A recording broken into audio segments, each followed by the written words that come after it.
ये है थारा सच, जो अंदर ही अंदर तुझे खा रहा था, जिसकी वजह से तू हर बार घर छोड़ के जाने की बात करती थी।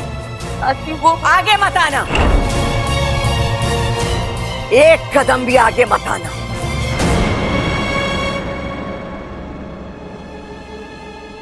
कुछ गुनाहों का प्रायश्चित नहीं होता, उन्हें सिर्फ और सिर्फ सजा मिलती है।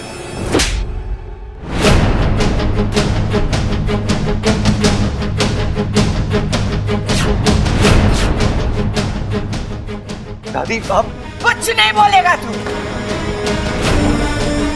अपनी गिरस्ती का खिलवाड़ बना के रखा है, हर वक्त झूठ, हर वक्त धोखा। आज मैं ये आंख पिचोली हमेशा के लिए खत्म कर दूंगी।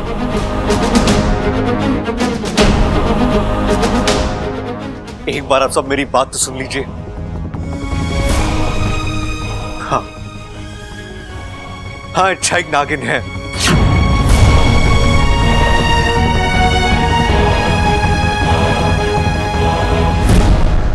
लेकिन दादी इसके नागिन होने की वजह से इसकी सारी अच्छाइयां खत्म नहीं हो जाती।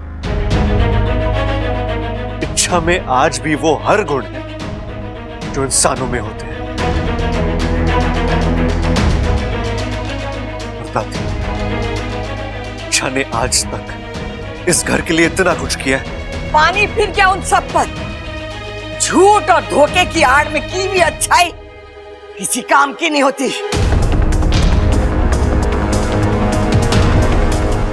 छोरा, जब विश्वास टूटता तो हर रिश्ता टूटता। बोल दे अपनी नागिन पत्नी को कि उसे आज इसी वक्त ये घर छोड़कर जाना होगा।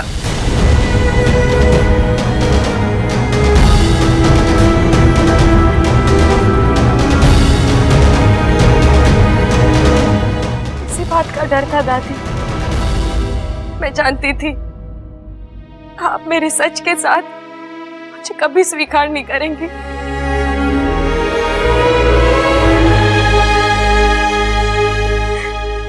सदियों से इंसानों ने नागों को गलत समझा है, नागों से नफरत की है। फिर नाग कुल की इच्छा को अपनी बहू मानने का तो सवाल ही नहीं उठता। इसलिए आज तक मेरी हिम्मत नहीं हुई दादी। मैं इस घर से आप लोगों से बहुत प्यार करती हूँ, आप लोगों से दूर जाने की कल्पना भी नहीं कर सकती। इसलिए आज तक चाह कर भी सच नहीं बता पाई। कुछ नहीं सुनना मुझे, कुछ नहीं सुनना। आज तू भले ही मुझे डस ले, लेकिन तुझे आज ये घर छोड़कर जाना होगा। नहीं दादी, मैं ऐसा कुछ नहीं करूंगी। बस एक आखिरी बात सुन लीजिए। मैं इंसानी बच्ची हूँ दादी, यही इंसानी बस्ती में मेरा जन्म हुआ है। लेकिन एक इच्छाधारी नागिन ने अपने स्वार्थ के लिए मेरा अपहरण किया।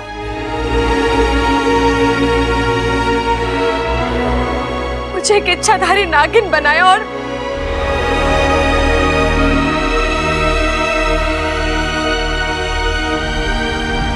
मुझे कोई दुख नहीं है दादी कि मैं एक इच्छाधारी नागिन हूं।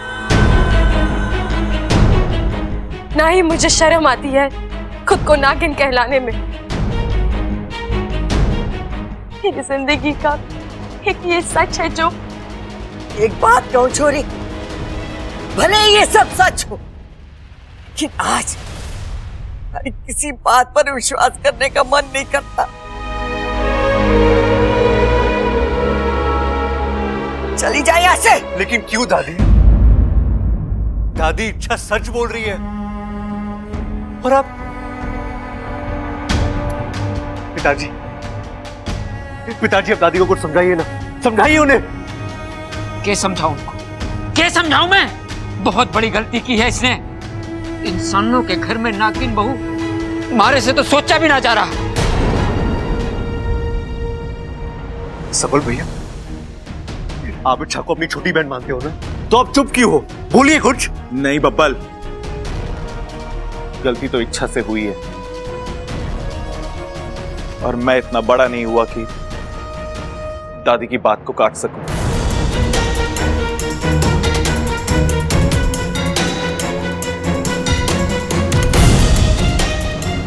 भाभी, भाभी आप तो। देवर जी, माना इच्छा ने इस घर के लिए बहुत कुछ किया, लेकिन इस घर ने भी उसे छत दी, आधार दिया, उसकी हर गुस्ताखी को माफ किया, उसके हर झूठ को सच माना।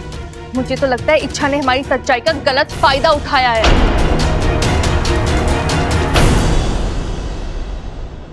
सुन लिया छोरा, सुन लिया। हमारी दादी गलत हो सकती है, लेकिन पूरा परिवार गलत नहीं हो सकता। इच्छा को ये घर छोड़कर जाना होगा, ये हमारा अंतिम फैसला है।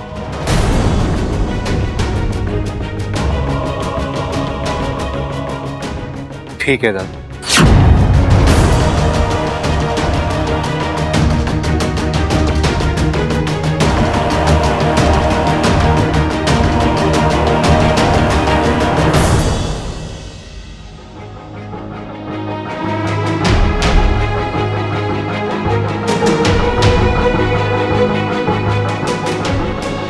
अगर इच्छा जाएगी तो मैं भी नहीं रहूंगा।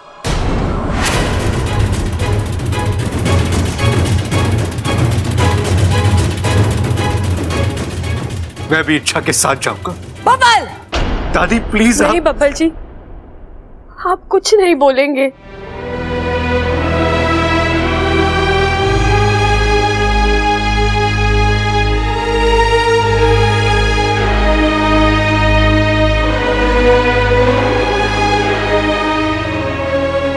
अब ये घर ही नहीं चाहता कि मैं यहाँ रुकूं। जबरदस्ती रिश्ता जोड़े रखने का क्या फायदा?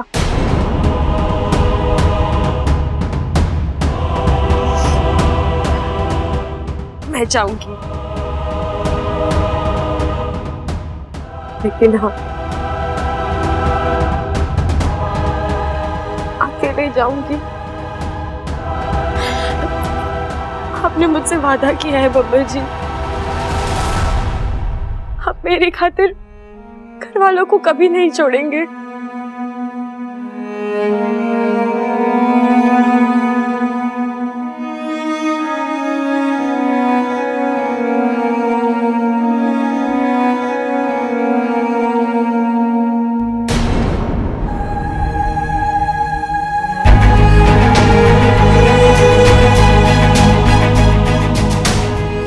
मैं जा रही हूँ दादी, बस कुछ यादें अपने साथ लेकर जाने की इजाजत चाहती हूँ। वो तो आप देंगी ना?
ये गलत है।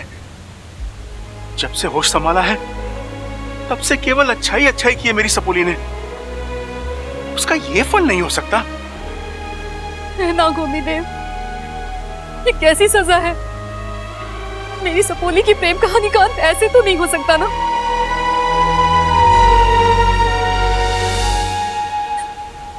माना कि उसने अपने परिवार वालों से झूठ बोला, पर उसका इरादा कभी गलत नहीं था और उसने तो उनके लिए अपनी जान तक दी है। और आज वही घर वाले उसके साथ इस तरह। नहीं, मैं ऐसा होने नहीं दूंगा। नागिस्तान की चाहे जो भी मर्यादाएं हो, लेकिन आज एक बाप अपनी सारी मर्यादाएं भूलकर इंसानी बस्ती जाएगा।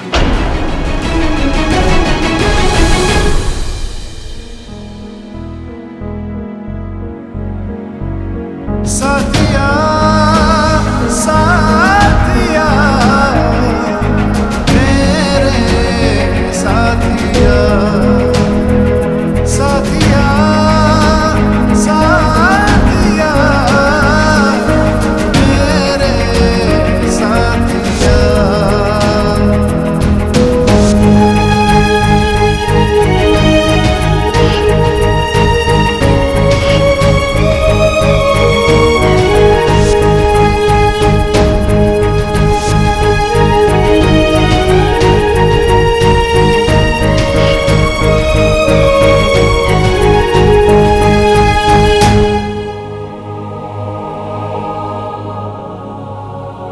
अपने इन छोटे छोटे दो हाथों में तू क्या ले जाएगी इच्छा?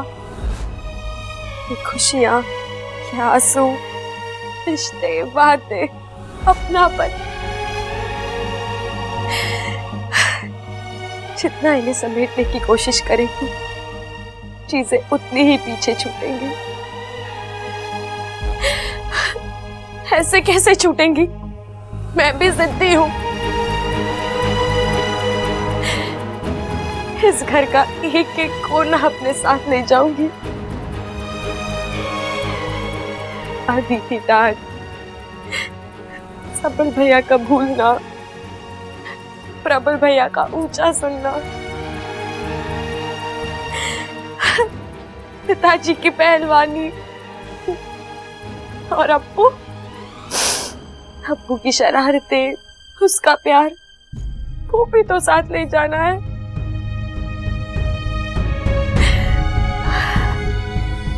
अपनी जान देकर एक एक चीज जमा की है मैंने अपने हिस्से में,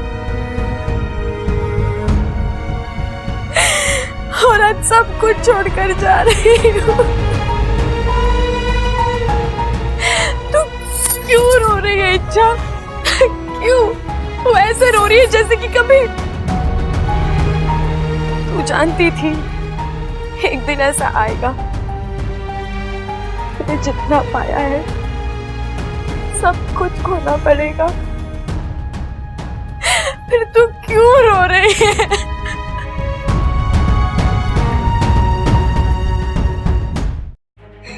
अप्पू, तू रो रहा है? रो ले बेटा, आज तो पूरा घर रो रहा है। हमारे प्यार के बदले इतना बड़ा धोखा जो दिया है उसने। 8 महीनों में ये घर तो उसका हो गया, लेकिन वो इस घर की नहीं हुई। हमारे जज्बातों का मजाक उड़ाया है उसने। तू तो उसे अपनी बेस्ट फ्रेंड मानता था ना? मानता था नहीं मम्मी, मानता हूँ। इच्छा चाची अभी भी मेरी बेस्ट फ्रेंड है। आप प्लीज जाकर उन्हें रोक लीजिए, सिर्फ एक बार। अरे नहीं हो सकता अप्पू, दादी का फैसला जानता नहीं क्या तू?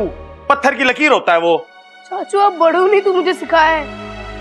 गुस्से में लिया गया कोई भी फैसला सही नहीं होता। चाचू आप ही मुझे बताइए, क्या एक झूठ हजारों अच्छाइयों पर पानी फेर देता है? और फेर देता है पानी। और छोटा मोटा झूठ नहीं है ये, बहुत बड़ा झूठ है। पूरे घर की नींव को हिला के रख दिया उसने। और तू क्या तरफदारी कर रहा है इच्छा की? तेरे को गुस्सा नहीं आ रहा क्या उस पे? उसका इतना बड़ा सच सामने आया है।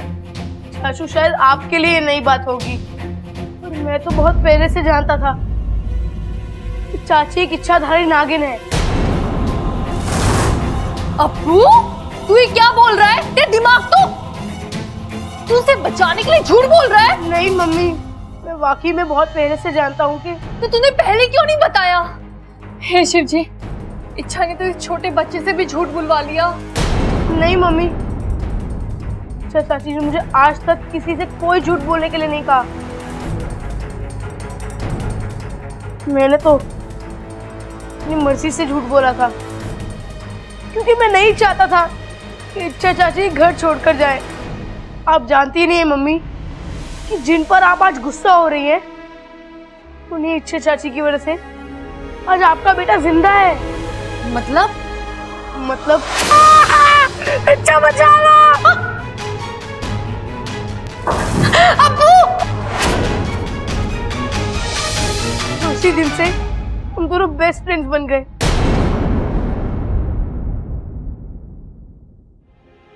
पिताजी ना बब्बल ना, बात मत कर हमसे।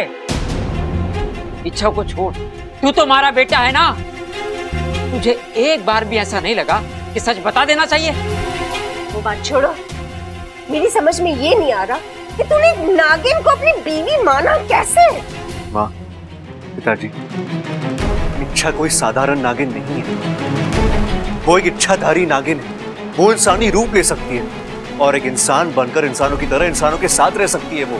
फिर भी और माँ, आपने सुना नहीं उसने क्या कहा? वो जन्म से एक इंसान है। वो तो किसी के छल की वजह से। खैर छोड़िए, मैं आपको सफाई देने नहीं आया। तो क्यों आया है? आपको किसी से मिलाना है। आइए।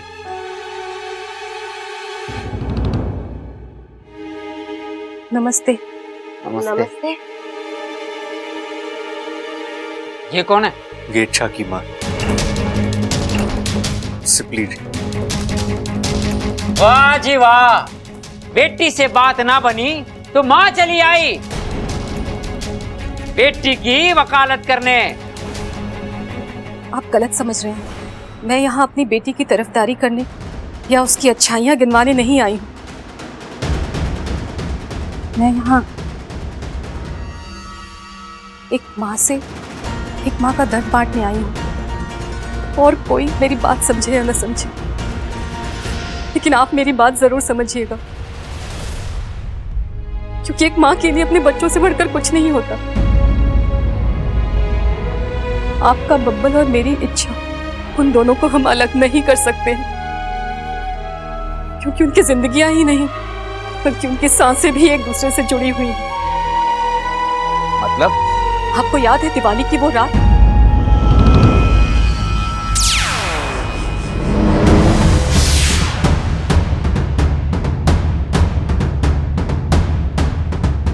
बब्बल इस दुनिया को छोड़कर जा चुका था।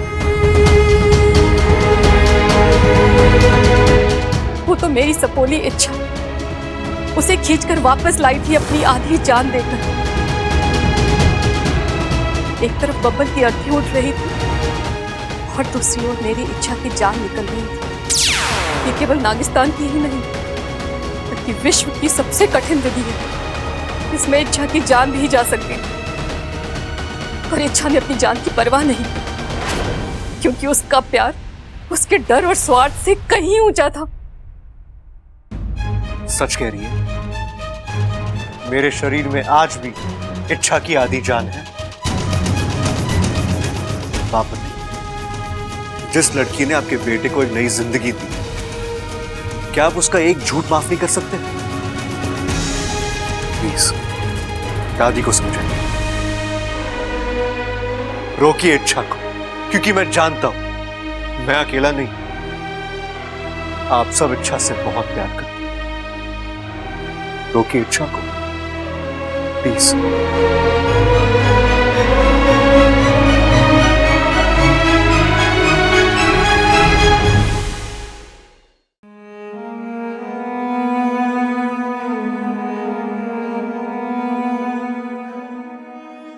मैं चलती हूँ दादी।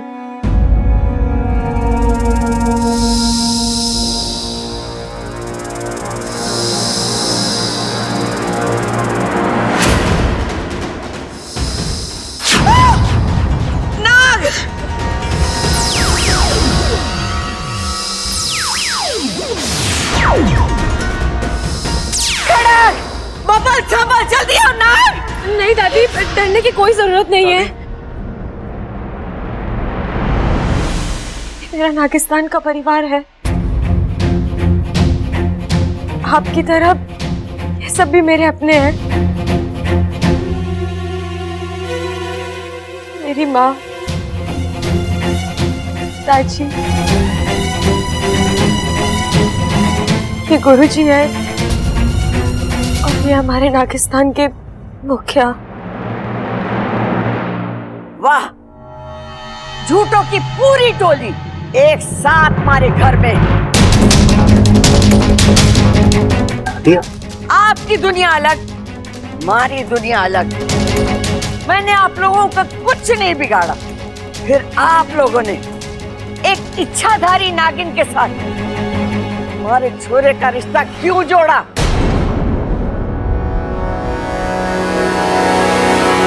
हम साधारण लोग, प्यार और विश्वास यही हमारी पूंजी।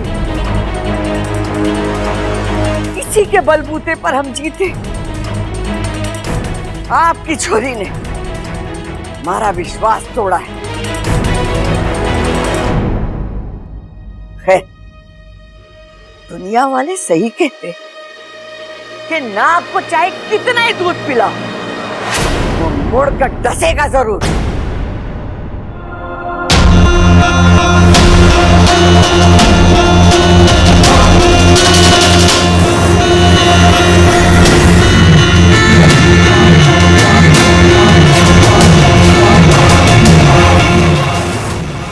ईश्वर ने हमें परम शक्तिशाली बनाया है। अगर हमारा इरादा आप सबको नुकसान पहुंचाना होता तो एक फूंक और सब कुछ खत्म हो जाता है, लेकिन नहीं, ना ही ऐसी हमारी फितरत है और ना ही हमारा स्वभाव। जब से इस विश्व में इंसान है, तब से हम भी हैं, आपके आसपास हैं, आपके साथ हैं। आज तक हमने कभी कोई नुकसान नहीं पहुंचाया आपको। और शायद आप देख नहीं पा रही हैं कि हमने आपके घर के ऊपर विश्वासघात का साया नहीं, बल्कि सुरक्षा का कवच बना रखा है। और यही वजह है कि एक आपको छोड़कर आपके परिवार का कोई भी सदस्य ये नहीं चाहता कि इच्छा ये घर छोड़कर जाए।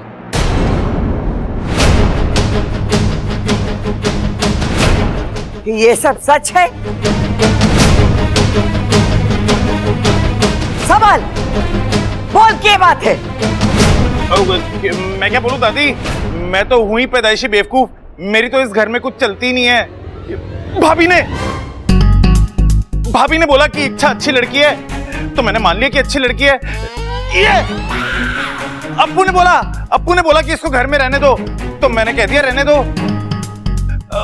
वैसे भाभी भी तो इच्छा को अपनी छोटी बहन ही मानती हैं।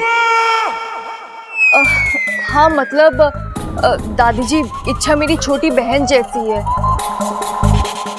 लेकिन मैंने ऐसा कभी नहीं कहा कि इच्छा को यहाँ रहने दो। वो तो बस कुछ नई बातें पता चली है कि ये अप्पू नहीं चाहता कि इच्छा यहाँ से जाए। जिसकी बेस्ट फ्रेंड है ना, वो यहाँ से चली गई तो बेचारा नाराज हो जाएगा।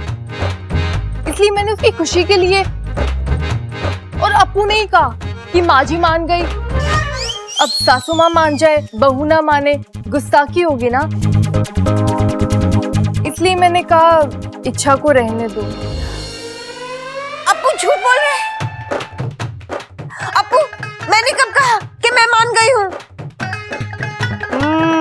इसका मतलब कि दादाजी झूठे हैं। दादाजी, आपने तो कहा था कि दादी मान चुकी है। मैंने ऐसा कब कहा?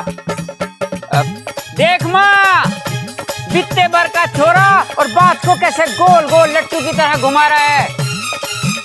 मैंने ऐसा कुछ नहीं कहा, बल्कि उल्टा इसने मुझसे कहा कि ममता मान गई है। चुप करो सब।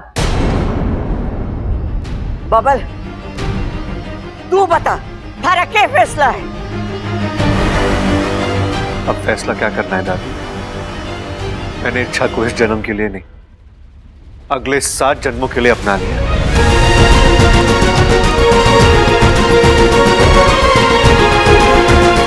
उसे छोड़ने का तो सवाल ही नहीं उठता।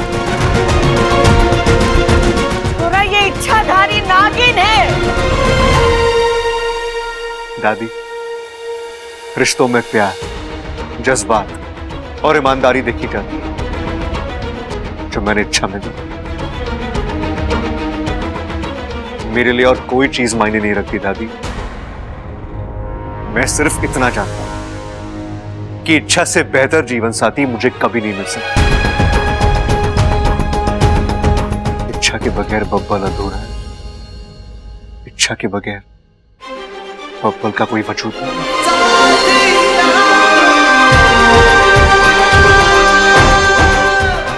दादी, आज आप हाँ कहें या ना कहें, लेकिन मुझे सिर्फ इच्छा के साथ जीना, उसका पति बनकर रहना है मुझे, और ये मेरे लिए सम्मान की बात है।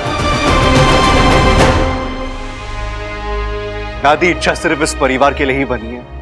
उठते बैठते सोते जागते वो सिर्फ आप सबके बारे में ही सोचती है। आज इतना सब कुछ हो जाने के बाद जब वो एक घर छोड़कर जा रही थी, तो आपको पता है उसने मुझसे क्या मांगा? के?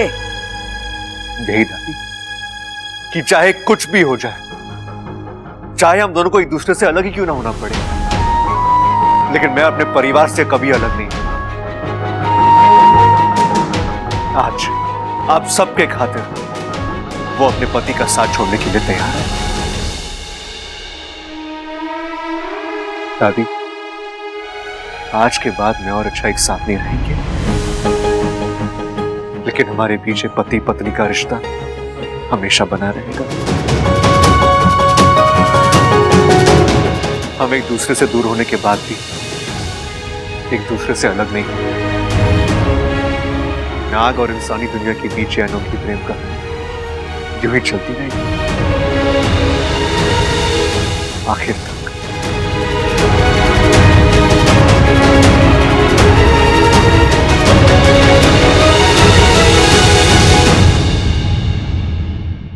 एमा, मैं क्या कहूँ?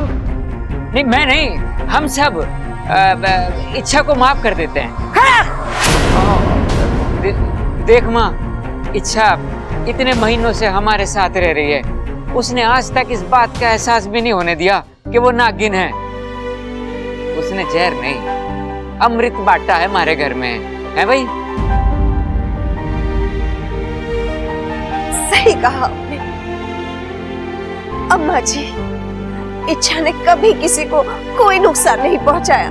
उल्टा इसके तो बड़े एहसान हैं हम पर। कम से कम उन्हीं एहसानों की खातिर माफ कर दीजिए ना उसे। हाँ दादी, रोक लो ना इच्छा को। चुप कर सबल, वरना बहुत पीटूंगी तुझे। और ये क्या, तुम सब लोग मुझे इच्छा की अच्छाई का पाठ पढ़ा रहे हो? कि मैं जानती नहीं कि इच्छा कितनी अच्छी है, उसके एहसान कितने हैं हम पर, कि मैं ये सब भूल गई हूँ? नहीं भूली हूँ। इच्छा से मैं भी प्यार करती हूँ, लेकिन वो एक इच्छाधारी नागिन है, और एक इच्छाधारी नागिन बहू बनकर इंसानों के साथ नहीं रह सकती। ये कुदरत के नियम के खिलाफ है। आप सही कह रही हैं दादी, लेकिन मुझे लगता है कि सब शिव जी की लीला है, उन्हीं की रचना है। मेरा मतलब, आप देखिए ना, मेरा बब्बल जी से मिलना, यहाँ आना, इस घर का हिस्सा बनना, ये सब फिजूल की बातें। सच तो यह है कि कुदरत के बनाए हुए दो अलग अलग जीव एक साथ नहीं रह सकते। आप समझने की कोशिश नहीं कर रही हैं। समझ आप नहीं रहे। आप किस अधिकार से इच्छा को यहाँ पर छोड़कर जाने की बात कर रहे हैं? अभी अभी इच्छा ने कहा ना कि शिव जी हमें जोड़ना चाहते हैं। अगर वाकई में शिव जी ये रिश्ता जोड़ना चाहते तो वो आप लोगों को भी हमारे जैसा इंसान बनाते, पूरा इंसान, आधा अधूरा नहीं। कभी नाग की जिंदगी, कभी इंसानों की। शिव जी का नाम लेकर हम एक गलत रिश्ते को अंजाम नहीं दे सकते। हमारी और आपकी दुनिया अलग है और अलग ही रहेगी। आप ये और एक बात, आज इच्छा को मैं चाहे स्वीकार भी कर लेती, लेकिन आज आप सबको यहाँ एक साथ देखकर आपके रूप में हमारे घर का विनाश नजर आ रहा है। इच्छा चाहे कितनी भी अच्छी क्यों ना हो, कि ये खतरा उठाने के लिए मैं तैयार नहीं हूं। जाइए आप सब वापस नागिस्तान।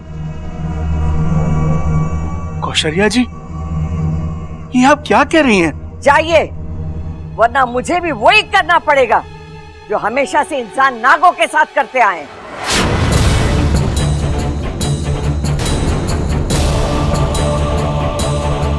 सबल, लाठी ला। माँ, दादी,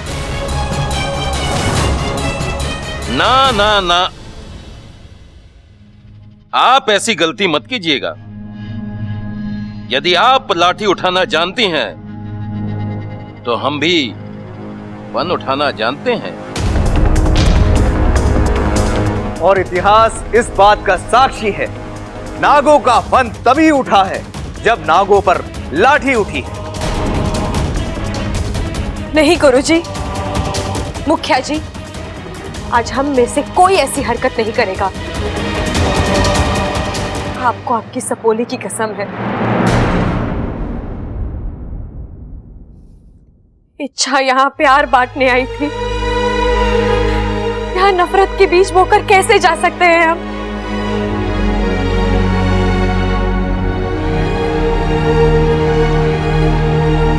दादी, इस घर में आपका शब्द अंतिम रहा है और हमेशा रहेगा। आप जो कहे वही होगा। हो सकता है उस वक्त आप लोगों से मिलना शिव जी की रचना थी,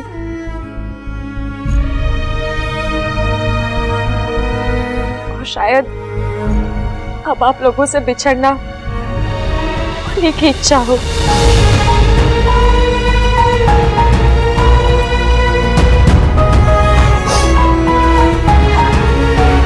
हाँ ताजी, हमें चलना चाहिए।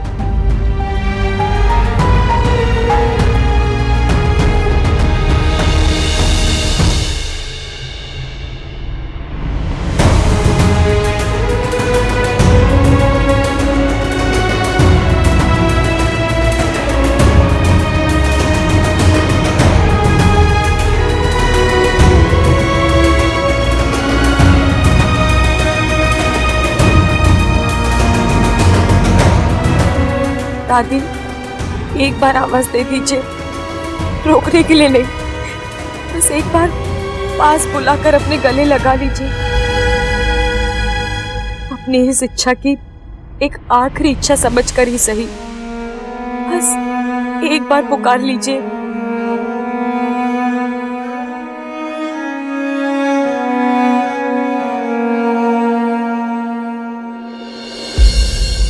नहीं, मेरी इच्छा नहीं जा सकती। मुझे छोड़कर इस तरह, कोई तो आवाज दो, कोई तो रोक लो उसे। इच्छा,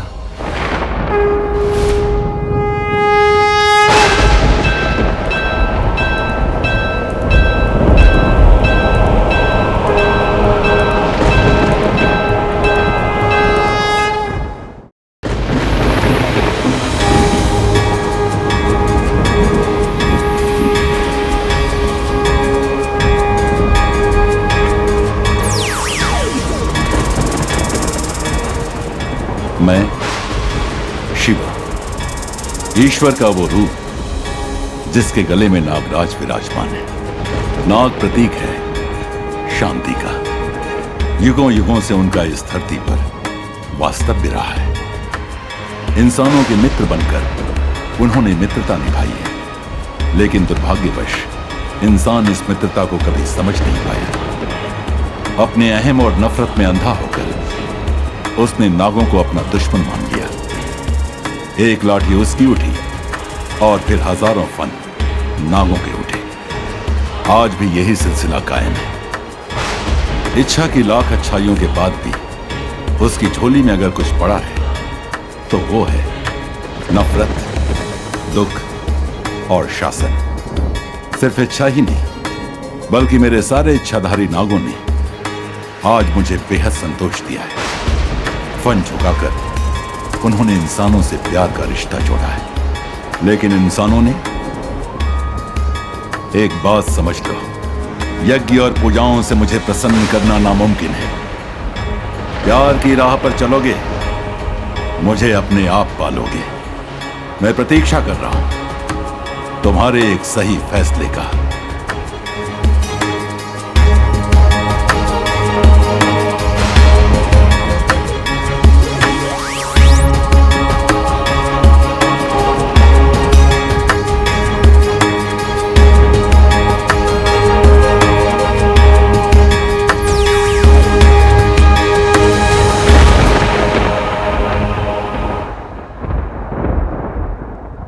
शिव जी, मने माफ करो, मारे से घनी गलती हो गई। आप इच्छा के रूप में हमारे घर के चौखट पर खड़े थे और मैं बावली उसे ठुकरा रही थी।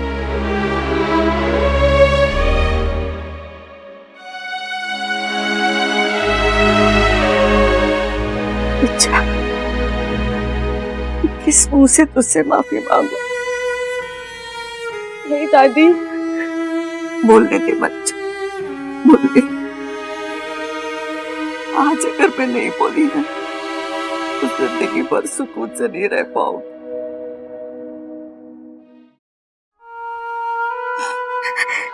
ये करूं छोरी, इंसान हूं ना, अपने आप को सबसे ऊपर समझते।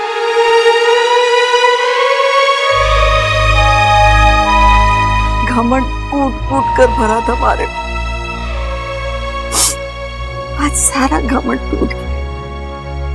आज मुझे पता चला प्यार से बढ़कर कुछ नहीं।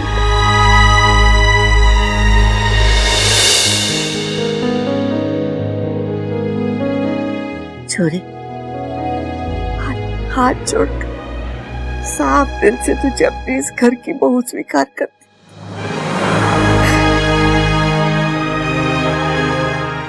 बनेगी ना हमारे घर की शोभा।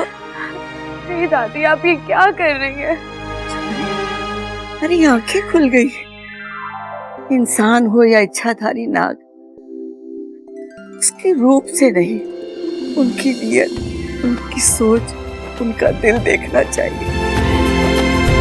और तू तो खरा सोना।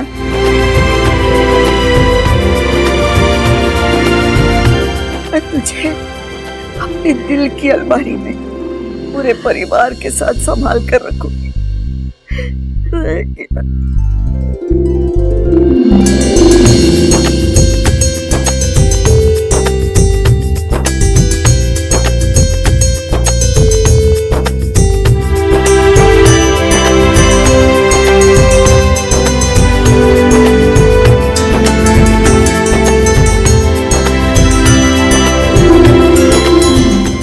खुशी के मौके पे एक फैमिली फोटो तो बनता है।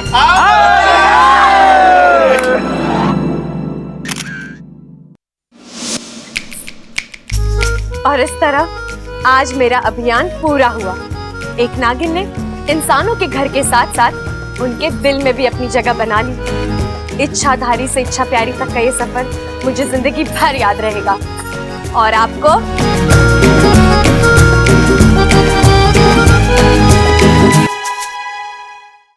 कहाँ है वो? कहाँ है वो? बाहर निकल। कहाँ छिप कर बैठा उसे? निकालो बाहर जल्दी, चलो।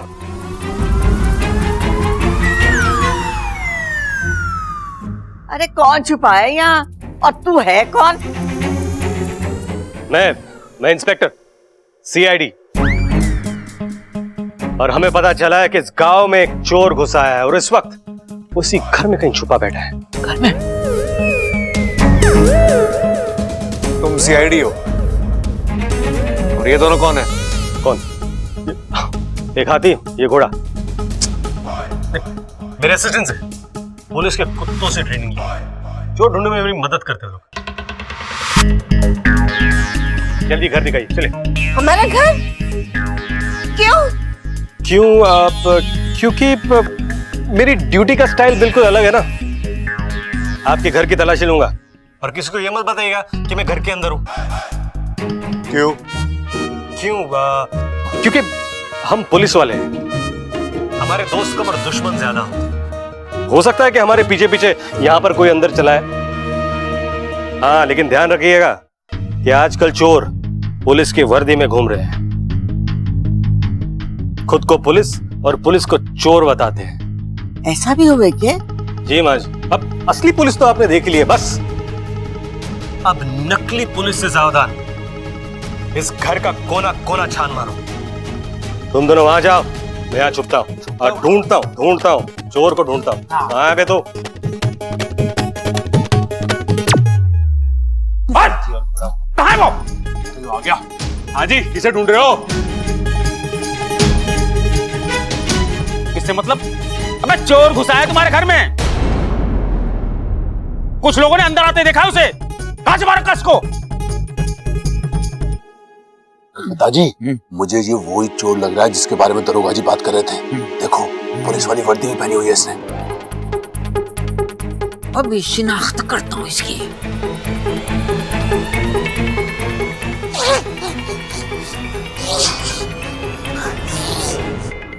अबे कौन है तू? ओहो, पुलिस की वर्दी में चोर है? क्या बकवास कर रहा है? पुलिस वाला हूँ। अरे इनका अंदाजा एकदम सही होता है, इनकी शक्ल पे मत जाना।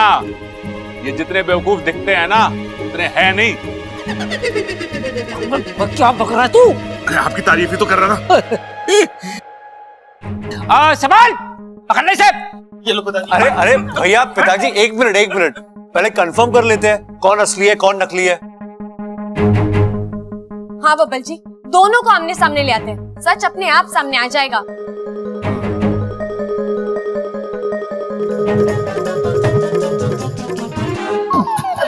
दरोगा जी, आप जो बोल रहे थे ना वही हुआ। बाहर पुलिस की वर्दी में चोर आया है। अच्छा, लेकिन आपने उसे बताया नहीं कि मैं यहाँ पर हूँ? ना, बिल्कुल भी नहीं। आप चलिए और नहीं, मैं बाहर नहीं आ सकता। क्या है ना, बड़ा खतरनाक चोर है, उसके पास हथियार भी हो सकते हैं। मैं अकेले जाऊंगा ना तो मेरी तशरीफ लग जाएगी। आप प्लीज, आप चाहिए ना? मैं अभी आई। जी।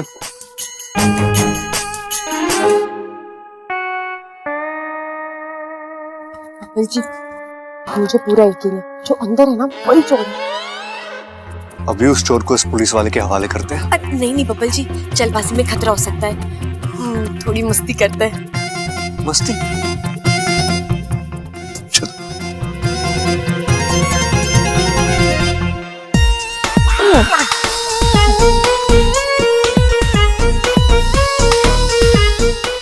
नागराज जी, आप, अरे आपको भी अभी आना था क्या?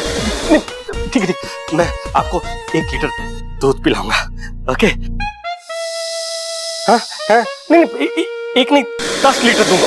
ओके। लगता है ये नागराज यहाँ का नहीं है, ये भाषा ही समझ में नहीं आ रही। नागराज जी देखिए, मैं भी आप ही की बिरादरी का हूँ, ठीक है?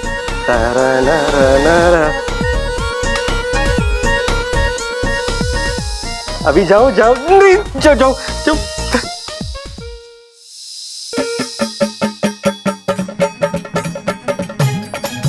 नाग, अरे कमरे में नाग है, नाग। अबे तू, अरे पकड़ लो इसे। मैंने कहा था ना, वर्दी वाला चोर यही है वो। मैं पुलिस फोर्स लेके आता हूँ, पकड़ के रखना इसे। चलो जल्दी। अबे आप जाओ, मैंने पकड़ा हुआ है इनको। आप जाओ, आप लेके आओ।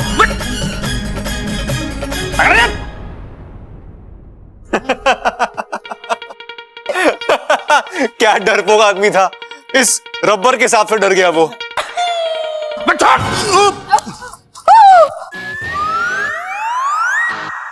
तुम लोगों की वैसे वो फिर से चकमा लेकर भाग गया। अबे वो सीआईडी नहीं, बैंक चोर था। बैंक चोर? हाँ, बैंक चोर। और यही नहीं, इससे ही बड़े बड़े कांड कर चुका है वो।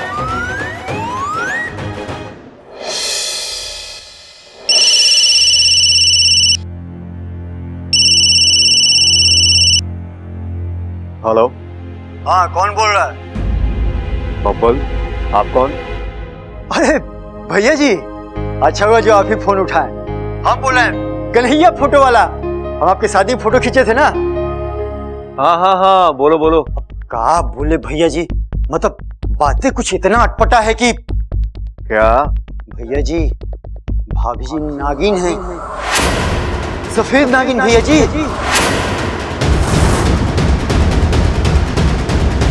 भाभी जी नागिन है, भैया जी को बता दिए हैं, बाकी सबको बताना है।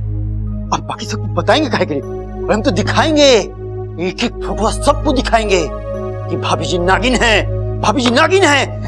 ये बात हम सबको बताना है, ये बात सबको बताकर रहेंगे। भाई साहब, आप हटिए, हमारा रास्ता मत रोकिए, हम ऐसे ही बहुत टेंशन में हैं, हम सबको बताएंगे। अरे भाई साहब, इसे क्या बताना है? यही बताएंगे कि क्या? फिर से भूल गए हम। हाँ, याद आया, याद आया, यही कि भाभी जी नागिन हैं। एक मिनट, एक मिनट, एक मिनट, ये देखिए, ये आप हैं। अब भाभी जी नागिन। ओ हेलो, कौन से एंगल से मैं आपको नागिन लगती हूँ? हाँ नहीं नहीं भाभी जी, आप तो एकदम वन पीस औरत हैं। लेकिन सवाल ये है कि अगर भाभी जी नागिन नहीं है तो फोटो में नागिन कहां से आई? अच्छा वो सब छोड़िए, हमें हमारे शादी का एल्बम दे दीजिए प्लीज। और उसकी सॉफ्ट कॉपी भी दीजिए प्लीज। माफ कीजिएगा भैया जी, वो सॉफ्ट कॉपी तब रही नहीं और चिपको हम डिलीट मार दिए। आपने शादी के फोटोज किसी को दिखाए तो नहीं ना? हाँ दिखाइए ना, ऐसा चकाचक फोटो बताइए, काहे नहीं दिखाएंगे? वो सब छोड़िए, ये बताइए किसको दिखाया? अरे आपके पिताजी को। पिताजी को? अरे नहीं, आपके पिताजी को नहीं, अरे वो किसी और का एल्बम, किसी और के पिताजी को, मतलब राम प्रसाद के पिताजी को हम दिखाए थे। अच्छा आप हमारा एक काम कीजिए, आप ये भूल जाइए कि आपने नागिन वाले फोटोज देखे थे प्लीज।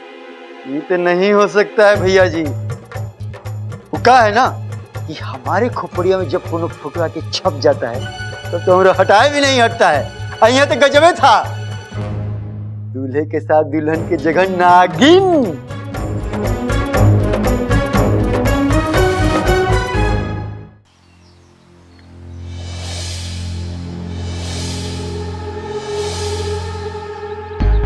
बब्बल जी, क्या हुआ? अरे ये क्या कर रहे हैं आप? क्या कर रहा हूँ मतलब? तुम्हारा सच खुलने की गुंजाइश को मिटा रहा हूँ। नहीं बब्बल जी, मेरा सच छुपाना जितना जरूरी है उतना ही हमारी शादी की इन यादों को सहेज कर रखना जरूरी है। ये सिर्फ एक एल्बम नहीं, ये वो पल है जिस पल में हम दोनों पति पत्नी बने थे, एक दूसरे को वचन दिया था 7 जन्म तक एक दूसरे के साथ रहने का। इच्छा ये एल्बम जितना तुम्हारे लिए खास है उतना मेरे लिए भी खास है, लेकिन हम इसे घर कैसे ले जा सकते हैं? अगर गलती से भी किसी ने ये तस्वीरें देख ली तो देखने वाला क्या सोचेगा? बब्बल जी, अब जो सच है सो है, मैं नागिन ही तो हूँ, इच्छाधारी नागिन। इच्छा, तुम बात को समझ नहीं रही हो। इस एल्बम को घर ले जाना मतलब? अरे बाबा, मैंने कब कहा इसे घर ले जाते हैं? मैं इसे अपनी माँ के पास रखूंगी नागिस्तान में, तब तो कोई प्रॉब्लम नहीं है ना? तुम अभी नागिस्तान जाओगी? अगर घर पे दादी ने पूछ लिया कि इच्छा का है तो मैं क्या जवाब दूंगा? अब अभी नहीं बब्बल जी, मैं रात में जाऊंगी।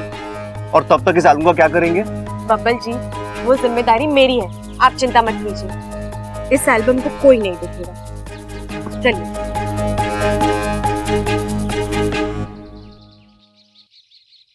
सबल, इतने ध्यान से क्या पढ़ रहा है तू? शादी का इश्तेहार पढ़ रहा हूँ दादी। ये देख, इस बंदे को देख, तीसरी बार शादी हो रही है इसकी, मेरी एक ना हुई अब तक। ये वाली फोटो देख, इसकी हालत देख, मेरे में क्या कमी है बता। ओए, इच्छा बबल, इच्छा बबल, इधर आओ, इधर आओ, आओ जल्दी आओ, जल्दी आओ। ये देखो, ऐसी फोटो देनी पड़ती है इश्तेहार में, तब जाके कहीं रिश्ते आते हैं। यहाँ पे तो मेरी कोई फोटो ही नहीं खींचता है। शादी का इश्तेहार देना वो तो बस भूल ही जाओ। कुंवारा ही रह जाऊंगा मैं। छोरा तू चिंता क्यों करता है? तेरी दादी अभी जिंदा है, तेरी फोटो भी खिंचवाएगी और तेरी शादी का इश्तिहार भी देगी। ये बंदा दिखने में तो ठीक ठाक है, लेकिन मारा सबल किसी राजकुमार से कम ना है। क्यों इच्छा है ना? क्या मस्त बात बोली दादी, मजा आ गया तेरी इसी बात पे ना। मैं कन्हैया को बुला लेता हूँ। कौन कन्हैया? अरे दादी कन्हैया, कन्हैया जिसने इच्छा और बब्बल की शादी की फोटो खींची थी, कन्हैया। अरे अच्छा याद दिलाया तूने। बब्बल, तेरी शादी का एल्बम बना के नहीं? बना था दादी, लेकिन वो क्या है ना, मैंने वो फेंक दिया मैंने। फेंक दिया? क्यों? बब्बल, शादी का एल्बम कोई ऐसे फेंकता है क्या? अरे भैया, दिल से थोड़ी ना फेंका है, फेंकना पड़ा। वो क्या है ना भैया, वो सारे फोटोग्राफ्स ना धुंधली आई थी। उस फोटोग्राफर के कैमरे में ही गड़बड़ थी भैया अभी वो। और फिर मैंने सुना है, बड़े बुजुर्गों ने कहा है कि घर में अगर खराब फोटो रखो तो दादी अपशकुन होता है कि नहीं इच्छा? हाँ। बहुत बड़ा अपशकुन होता है। अच्छा, मैंने तो ना सुना। अरे दादी, आपसे भी बड़े बुजुर्गों ने कहा है। अरे बब्बल, शादी एक ही बार होती है, दो बार थोड़ी होती है। उन कीमती पलों का क्या? अरे भैया, उदास होने वाली कौन सी बात है? देखिए, मैं भी यही हूँ, इच्छा भी यही है। हम दोनों फिर से शादी के कपड़े पहन लेते और फिर आप आराम से फोटो खींच लीजिए। और भैया, ये कन्हैया वनैया क्या चीज है? आपके लिए ना मैं तो मुंबई से एक स्पेशल फोटोग्राफर को बुलाऊंगा। हाँ, फैशन फोटोग्राफर। क्या बात कर रहा है? कब? आज बुला ले, अभी बुला लेना। है दादी, मैंने सुना ये जो मुंबई के फोटोग्राफर होते हैं ना, मस्त फोटो खींचते हैं ये। बब्बल, देर मत कर, उसे बुला ही ले तू यार। हाँ बब्बल, बुला ही ले।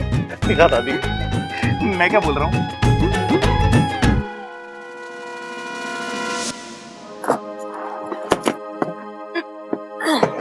हाँ, अब इस एल्बम को नागिस्तान जाते वक्त ही निकालूंगी।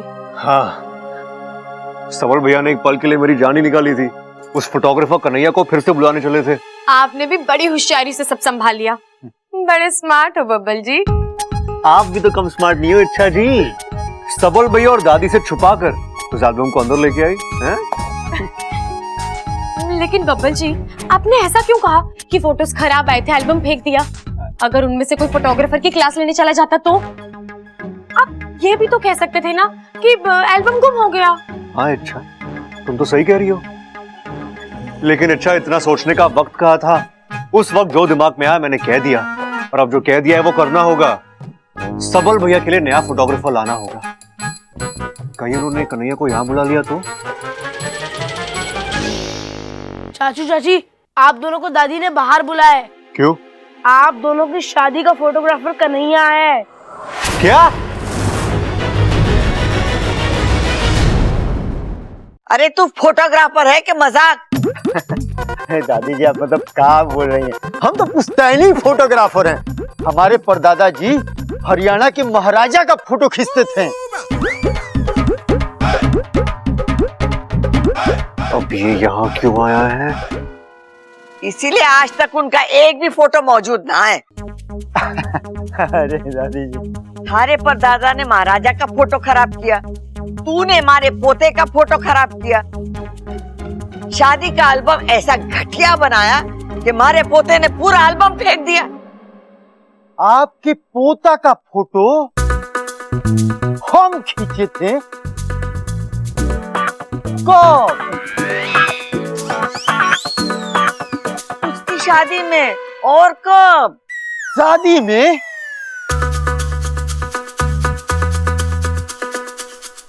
यार को फिर से भूल गया। अरे हाँ, अरे दादी याद आ गया।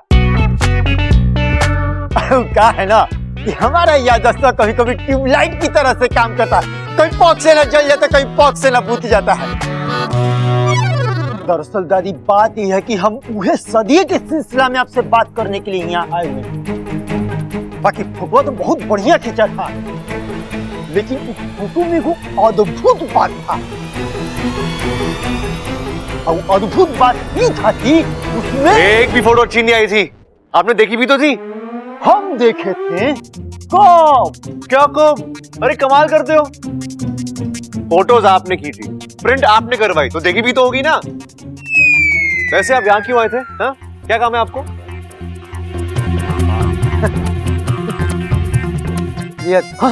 याद आया। अरे वो क्या है ना कि आप जब हमारे दुकान पे आए थे, ये आप अपना कुछ पैसा हमारे दुकान पे छुड़ा थे। ये रहा आपका रसीद। ठीक है, शुक्रिया। आप जा सकते हैं। हाँ? आप जाइए। Thank you so much. एक मिनट। क्या है ना कि हमको एक और जरूरी बात कहना है। और बात ये है कि हमसे तो कभी गलती तो होता नहीं है। फोटो तो हम एकदम चकाचक खींचे थे। हाँ, पता है। जाइए। एक मिनट। बबले भैया नाम है ना आपका?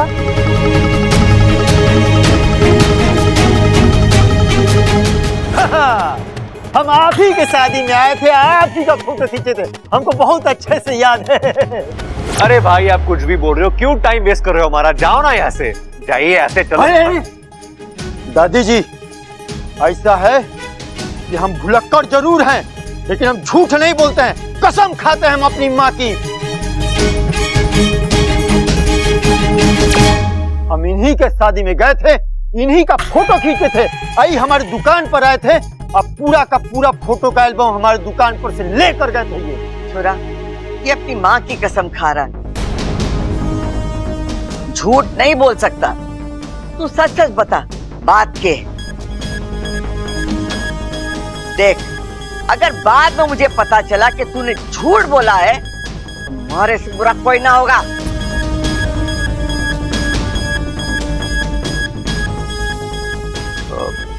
दादी, दरअसल बात यह है कि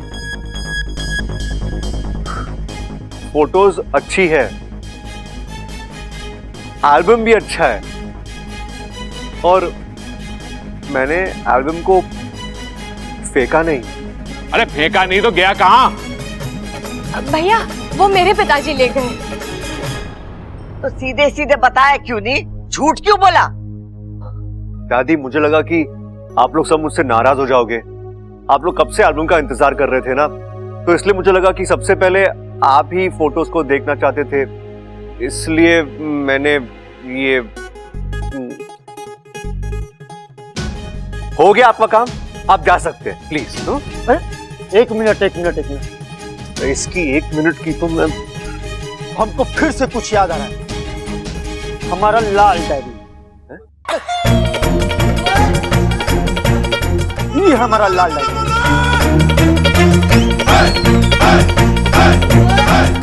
हम सब कुछ इसमें लिख कर रखते हैं। जब भी हमारे यहाँ दस्तखत दगा दे जाता है ना, तो लाल डायरी में पढ़ लेते हैं हम। ये रहा, ये देख।